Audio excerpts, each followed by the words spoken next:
વિદ્યાવતી કૌર એની માતા રોટલા બનાવતા હતા અને કિશનસિંહ એની સામે બેઠેલા પેપર વાંચતા હતા.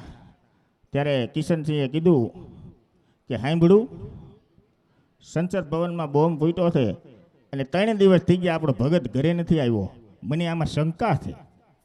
ત્યારે વિદ્યાવતી કૌરે એણે કીધેલું કે તમને તો શંકા છે ને, પણ મને મારા ધાવણ ઉપર પૂરેપૂરો ભરોસો છે, એ મારો ભગત જ હોય, મારો ભગત જ હોય. ખરેખર આવા ઘણા શૂરવીરો થઈ ગયા છે, પણ એના મા બાપ પણ એ રીતના હોય, ત્યાં જ આવા સંતાનો થતા હોય. અને આજે અલૌકિક કાર્ય જોઈ અને ખરેખર આપણા વડવા પણ પરમધામમાંથી રાજી થતા હોય છે. આપણા હાથે હાથ દાદા પણ આ કાર્ય જોઈને રાજી થતા હોય છે કે નહીં, મારા સંતાનોએ, અમારા છોકરાઓએ ખરેખર કાર્યનું કર્યું છે એમ. અમારા દાદા બાવનજી બાપા આજના ઓછવની એની ફેવરિટ જય હતી. તમે વિચાર કરો, એ ખરેખર આ જય બોલાવતા એ ખરેખર બહુ સારું કાર્ય હતું ને. એટલા દિવસે મને યાદ આવ્યું ને મારે યાદ કરવું પડ્યું, કારણ કે જે તમે સારું કામ કરો ને એ હંમેશા યાદ રહેતું હોય. અને પછી આપણા દાદા અરજણ બાપા અને જામવારી ભૂરા બાપા પૂરો મૂક્યું હોય ને, અડધી આંખું દેખાતા હોય ને એવા લેણ.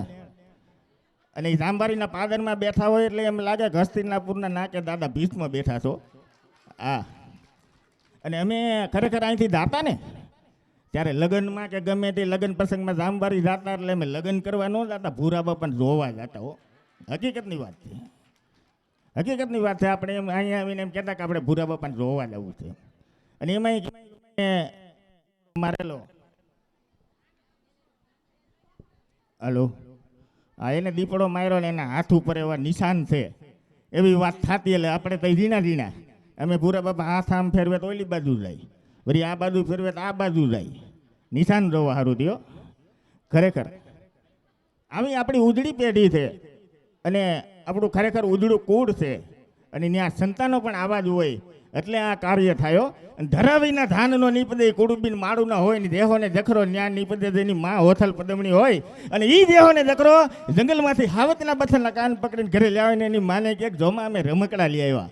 એવા છોકરા જો અહીંયા આ કાર્ય એટલે થાય ભલામણા.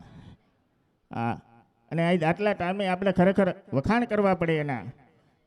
આજે કાર્ય કર્યું છે ને એ આપણા ગામમાં જ નહીં પણ સુરતમાંથી પણ ખરેખર મેસેજ આવે છે, સમાચાર આવે છે કે ખરેખર ભવ્ય કાર્ય છે.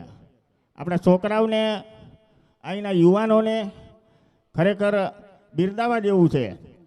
અને જેટલા પણ વખાણ કરો ને એટલા ઓછા છે, એવું આપણું કાર્ય થયું. અને આમાં ઘણા આપણા અનિલભાઈ છે, એને ખૂબ મહેનત છે. નિલેશભાઈ છે, મારો મોટો ભાઈ અમૃત છે, એટલે હું નાનો છું. હા, કારણ કે ખરેખર મોટા કહેવાને લાયક છે નીલાભાઈ એની બે. પછી કેવિનભાઈ છે જામનગરથી, આપણે વિમલ છે, સાગર છે, આ બધા જ ખરેખર બહુ યોગદાન આપ્યું છે. એને એકવાર તાલીઓના ગડગડાટથી વધાવી લ્યો, કારણ કે આ કાર્ય કરવું કોઈ જેવી તેવી વાત નથી. મોટા મોટા રાજકારણીઓ હોય, મોટા મોટા માણસો હોય, એ લોકોને પણ સપ્તાહ કરવી હોય ને તો ખરેખર બહુ તકલીફ થતી હોય. આપણે અહીંયા બધું 2 થી 3 જણા આવે આખું હેન્ડલ કરીને આ પાર પાડી દીધું છે. અને આપણા અનિલભાઈ ગમે ત્યારે આપણા કુટુંબનું કે કાંઈ પણ કાર્ય હોય તો તન મન ધનથી સેવા આપે છે. અને કોઈ પણ નાનો છોકરો પણ અનિલભાઈને બોલાવે ને તો પણ એનું મોઢું કાયમીને માટે હસતું હોય, એવો એનો સ્વભાવ છે. અને દરેકના કામમાં એ હંમેશા આગળ પડતા રહીએ, હંમેશા આગળ પડતા જ હોય છે.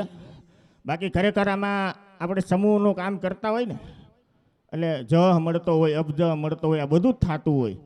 પણ એ આ બધી વસ્તુ જોયા વગર તન મન અને ધનથી આ બધી સેવાઓ કરતા હોય છો.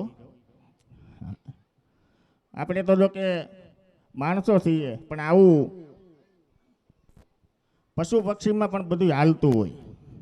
હા, એક વાત કરું, એકવાર એક કૂતરો છે ને હાલીને બગદાણા ગયો. હા, એની એને જોયું કે માણા બધા ખરેખર લાઈનમાં ઊભા હતા, ફર્સ્ટ ક્લાસ રસોડું જમણવાર ને બધું ફર્સ્ટ ક્લાસ.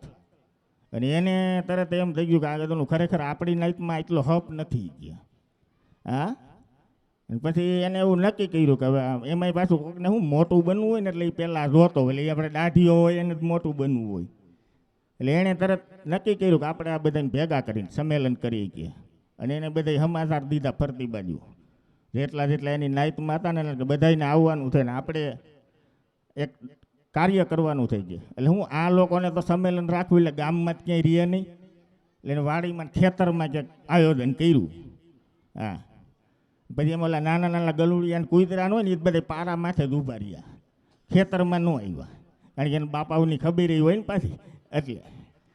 અને પછી વૈસે બધા ભેગા થયા ને પછી સ્ટેજ બનાવ્યો ને એમાં દાઢીઓ કૂતરો તો એ પ્રવચન કરવા મારી જેમ સડ્યો સ્ટેજ માથે. હા, અને હાથમાં માઇક લઈને કે ભાઈ હું હમણાં હાલીને બગદાણા ગયો તો મેં જોયું ને આ ખરેખર માણસ છે ને એ આપણી કરતાં આગળ નીકળી ગયા હતી કે આપણે વાહે રહી ગયા હતી કે આપણી નાઇટમાં કે કોઈ જાતની છે સુવિધા, આપણે કોઈની ઇન્સ્યોરન્સ છે, આપણે અહીં ક્યાંય હોસ્પિટલ છે કે કાંઈ નંબરે ને આપણે હાવ વાહે રહી ગયા હતી. આવી બધી સારી સારી વાત કરતો હતો. હાલો ભાઈ, જયેશભાઈને આવી ગયા છે માટે આપણે તો ટાઈમ મળ્યા જ કરશે.